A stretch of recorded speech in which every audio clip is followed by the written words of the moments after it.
سياسة الفصل العنصري أو الأبرتايد في جنوب أفريقيا وفي فلسطين المحتلة، من هو مهندسها؟ وما أهدافها؟ وهل من أوجه تشابه؟ وإذا كانت المقاطعة قد نجحت في جنوب أفريقيا، فما مصيرها مع إسرائيل؟ من داخل النضال السري ضد حركة الأبرتايد في جنوب أفريقيا، معكم زينب صفار، تابعونا.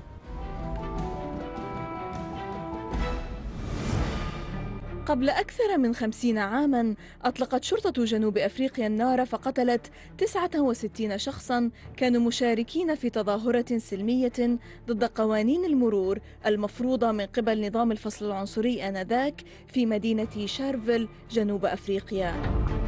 بعدها أعلنت الجمعية العامة للأمم المتحدة المناسبة يوماً عالمياً تتضاعف فيه الجهود من أجل القضاء على جميع أشكال التمييز العنصري. إن مستوى التمييز على العرق ولون البشرة لا يزال يمثل واقعاً يبعث على الحزن، كما أفاد بيان صحفي مشترك لبعض المنظمات الدولية المعنية بحقوق الإنسان كمنظمة العفو الدولية وجمعية المبادرة الشجاعة. هذه المجزرة التي مهدت للتحول نحو نظام ديكتاتوري مفتوح كان لها صدى دولي ازداد توسعاً لكونه شهد في العام نفسه على استقلال غالبية الدول الأفريقية. أما مهندس مفهوم الأبرتايد ومطبقه فهو رئيس وزراء جنوب أفريقيا الراحل هندريك فيرفورد، الذي حكم بين عامي 58 و 66، وهو ينحدر من أصول هولندية. مجزرة شارفيل أشعلت لهيب المقاومة لدى الكثيرين من مناهضي مفهوم سياسة الفصل العنصري الأبرتايد وممارساتها في جنوب أفريقيا، وكان من بينهم فرد من عائلة يهودية مهاجرة قدمت من دول البلطيق، روني كاسريلز. كيف ينظر وزير الخدمات الاستخباراتية السابق في جنوب أفريقيا وعضو المؤتمر الوطني الأفريقي إلى سياسة الفصل العنصري في فلسطين المحتلة؟ وماذا يخبرنا عن نضالاته السرية من أجل العدالة التي لا تتحقق إلا بالمساواة؟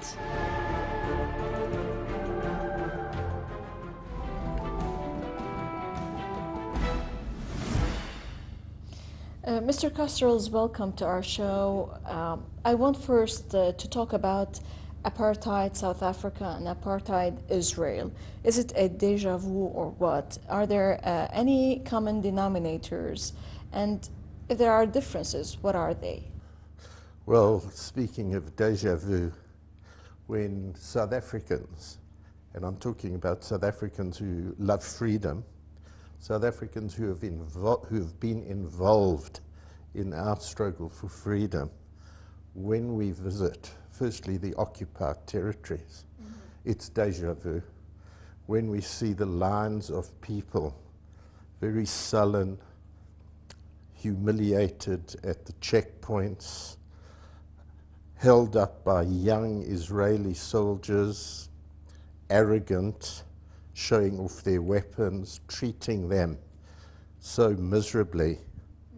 We see our own people in those past years.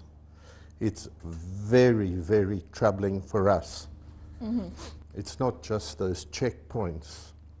It's the barbed wire, it's the walls, Yes. It's the enclosures, and it's the conditions under which people are living. This military presence, this aim to humiliate, it's as we experienced in South Africa. So much so that our people say that they see apartheid South Africa when they go and they see the occupation, and they also say it was never so bad in South Africa. Because you actually said in one of your interviews that it's far worse than the South African apartheid. Not just me, many of us. Because, of course, apartheid was very cruel. We lost many people. People were massacred, were shot, were beaten. But we never had this extent of military barbarity, of helicopters firing missiles, planes dropping bombs on populated areas, tanks going in. blazing away at people. This is so appalling. And this is what we see this as worse than what we experience. When was the last time that you went to the occupied territories? Well, the Israelis won't allow me to go in anymore. Why? So, because for them, I'm speaking the truth. You're a self-hating Jew. To speak the truth to them means that you're anti-Israel, you're anti-Zionism, anti-Semitic. you're anti-Semitic. If you're Jewish like me, you're self-hating Jew. One speaks the truth, and you're a troublemaker. And incidentally, this is the other similarity with apartheid South Africa. Yes. When you spoke against them, you tried to speak up, you were a communist, you were a terrorist. Yes. So it's a similarity. Similarity. What about the differences? Well, of course, there are differences. I would say the main difference, by the way, which also explains why I believe the Palestinians have a longer road to travel towards freedom. In South Africa, the black oppressed population was over 80% of the population.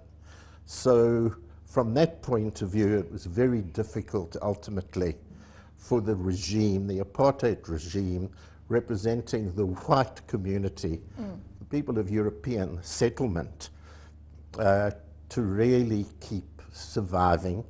Of course, they used their tricks. They had their schemes, which again is similar to Israel, by the way, the Zionist Israel. And that was to play along ethnic lines, to divide the people, to create the Bantustans for different ethnic groups of the people. And that way, to play people off against each other, to attempt the divide and rule policy. Policy, true.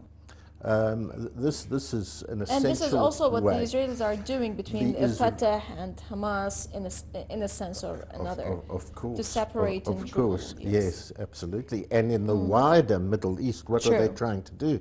You can be sure that the sectarian Sunni, strife, Shia, this country, that country, Christian, the Arabs, Muslim, the Muslims, Kurds. Yes. This is the mentality of the racists, of the colonial conquerors.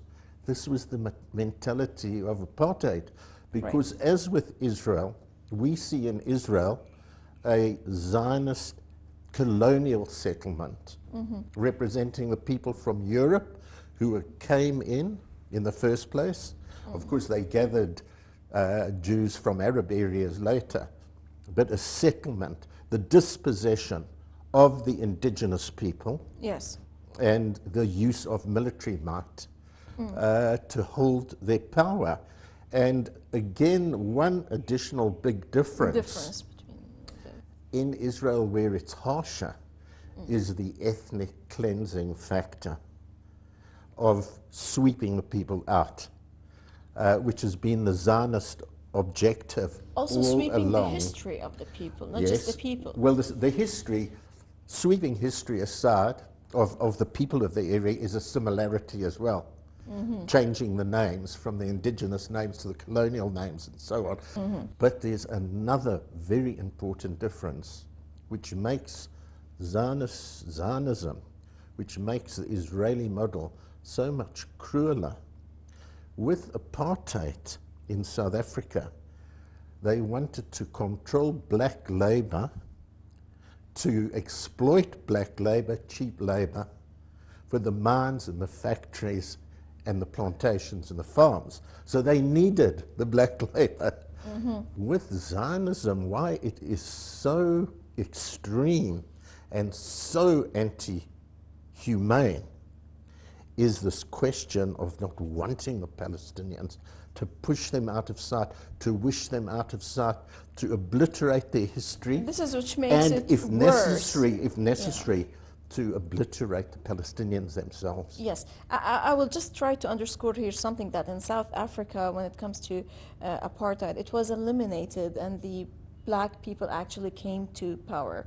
Whereas in the occupied territories, the Israeli apartheid is continuously exacerbating, and we have hundreds and thousands actually of daily practices of apartheid against the Palestinians, and not only against the Palestinians but also against others, like for example the daughter of the Brazilian ambassador. She was stopped for 6 hours of interrogation at the airport just because she has an Arabic name. So the apartheid attribute of the Israeli entity, yet it was cancelled by the UN, though it is inculcated on daily basis. Why? Well, just let me tell you something, that it wasn't so much just a black versus white struggle. We never allowed that, because there were people from the so-called minority groups, or even people from my background, whites, who were involved together with the majority blacks against apartheid. And there were many cases where the children of white ministers, Afrikaners, protested against the system and found themselves in jail. I think the important thing with the whole Israeli issue with the Palestinians is, and it's encouraging, is how we see Jewish people within Israel protesting. Some much more outspoken than others. I'm not talking about the general sort of labor peace groups of Israel, which really caved in to such a degree, but the very strong people like Jeff Halpin of such organizations, anti-house demolitions and so on, very courageous. You know, we had white people like myself who also stood up. And it's very important to cement such unity, because I want to add one thing as we see the Palestinian issue as well. Not simply the dreadful conditions of occupation, of besieged Gaza, but in our meeting with Palestinians, we began to realize that inside the Israel itself, the so-called 1948 Palestinians who live in Haifa and in the north and other parts of Israel, we see in their condition the similar apartheid in South Africa, because their situation might be better than if you're in the occupied area. But it's not a democracy for them. They are dealt with in a dreadful way, in this racist manner, and are deprived of the full privileges that Jews get.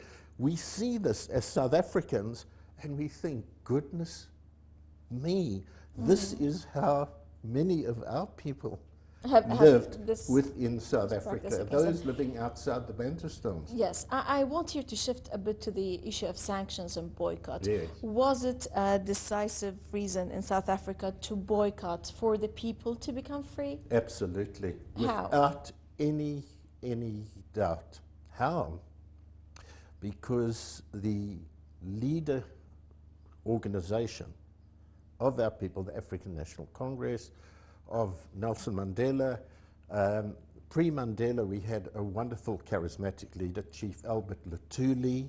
He died in 1967, Nobel Peace Prize winner. He made it very clear already in 1959, we called on the world with the help of African states and leaders. This was even before they became free, by the way, like Julius Nyerere and Kenneth Kaunda, together with the voice of Luthuli. We called a big meeting, or they did, in London with the friends of the anti-apartheid movement, which was going to be created in the coming years. Boycott South Africa. And people said, the journalists and, of course, these Western leaders, we can't boycott. If we boycott South Africa, then your own people who are working in the factories, those factories will close down, they will lose their jobs, they're going to suffer. It will damage their... Luthuli, who incidentally was something of a pacifist, but he was a very militant leader. He believed in the mass struggle, mass action. He said, our people are suffering enough, and our people are prepared to suffer even a bit further to get our freedom. And we can see that to boycott apartheid South Africa will help to isolate the regime, will weaken the regime, will inspire our people. And this is actually what happened. And this is over 30 years. It built up into a mighty force, and it reinforced the political mass struggle of our people through strikes and demonstrations and protests. Our people got more and more courageous. We had armed struggle with it. We always said that the contingent internationally of support through the boycott, divestment, and the sanctions against South Africa was a mighty pillar with the other forms of struggle. Actually, you were one of the pillars of boycott and sanctions. We were going to talk a bit about your underground struggle and how this boycott, divestment, and sanctions is related to the Palestinian dilemma. Yeah. But we have to stop now for a short break, Shukran. and then we'll be back with that. A short break, and we'll be back. Stay tuned.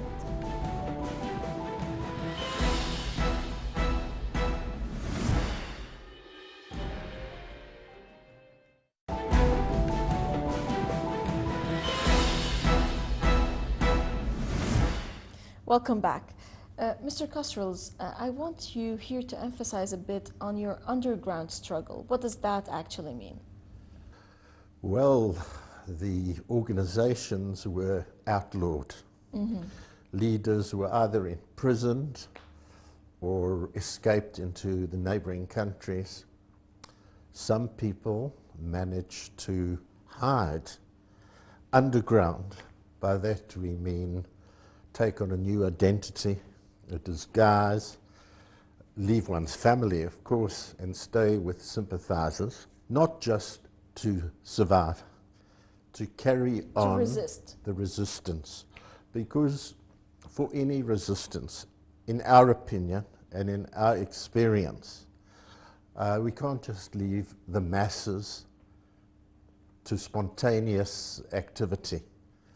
There must be a network throughout a town and a city and a country to give the direction, to give the guidance in many ways, with leaflets, with literature, propaganda, but mouth to mouth, to set up structures, other cells of the underground, and to link with those social, cultural organizations of women, of workers in the trade unions, of the youth in the sporting field and so on, to inspire people, to give it direction. To orient the people more where they are heading to. Exactly, the orientation along what we can call the line of march. What is the objective? How to reach it. And what was your prime work in the sense? I was involved in the military side to a great degree, but I had other experiences with the propaganda activities, with setting up structures. But in the main, over the long period of nearly 30 years, I was one of the militants who became involved in the armed section of our struggle. And I was a student. I'm going back a long time, so it betrays that I'm a pretty old guy. I go back to 1960, and I participated initially in demonstrations and protests. Then I was banned myself, and I had to go into hiding. I became involved in the armed actions and participated in the immediate period. How far is the armed struggle decisive in the sense? Depends on the country entirely. It depends on the situation, the conditions in that country, the strength of a regime, its military power, and so on. You know, let me just give the example. In Vietnam, in the struggle against the United States and the puppet regime of southern Vietnam, the military aspect became the most prominent. Right. And one reason, of course, was they had North Vietnam giving the support. They could create very powerful armed forces. They had jungles, they had mountains. The terrain was something very difficult for the Americans factor. The same thing goes also to Lebanon during the Israeli invasions and the aggressions against Lebanon. And you see, when I visited the south of your country, I could immediately realize through the terrain of Lebanon how, if you have organized military resistance, then with the terrain, no aggressor can enter, which is what happened with the Israeli Zionist aggression. Yes. But countries differ, and military side of activity in South Africa never became the primary. The primary for us was the organization of the masses of people, the strikes, the protests, the marches, the demonstrations, role of trade unions, role of democratic organization. But the military action in our situation, it inspired and reinforced the political aspect. So people got greater degree of courage. And with our military operations, we also used a lot of sabotage activity. So we would cut the power pylons and the means of communication and so on. We would affect the economy of the country to a great degree. So together with what we were speaking about before, the international boycott, this weakened the economy even further.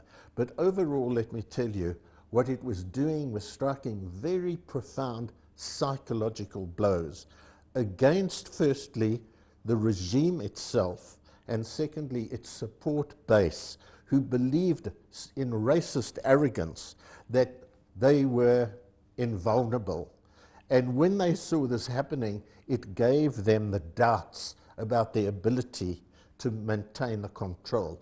Once that doubt affects them, then they start weakening and they start a very intense debate amongst themselves, you see. There is an argument that goes like, how can one argue for boycott when senior representatives of the Palestinian trade unions are against that, in a sense that this would damage the cause of the Palestinians or the rights of Palestinians? I think I've answered that already when I referred to Chief Albert Lutuli, the leader previously to Mandela of the ANC. We faced this question back in 1959, 1960. We became free from 1990. 94 was the big election where we won the vote. So 30 years before this, we were facing this argument, and there were people inside South Africa, and it proved that it wasn't right internationally, and the practice proved no. This is incorrect. What is the position of the South African trade unions when it comes to a boycott of the Israeli trade unions? Well, very strong. Our trade union movement is 100% behind the Palestinian cause.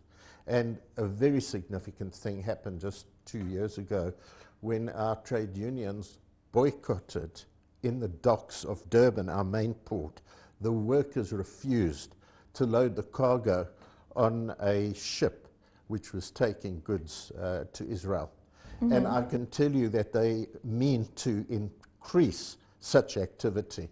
I was with trade unionists recently, and they've been talking about how to develop this further. What about the academic boycott and how hard it hits in South Africa and elsewhere? Well, it's very profound, the economic boycott. It's part of boycott of goods, of trade, and the divestment is where organizations abroad, from banks to universities, to trade unions themselves in Britain and countries like that, which hold huge investment shares, as they did, for their pension fund investing in South Africa. They, one by one, under our campaign in South Africa, began to divest, to disinvest those funds. And this hurt the apartheid government to an incredible extent. You know, the Barclays Bank was the main British bank involved with business in South Africa.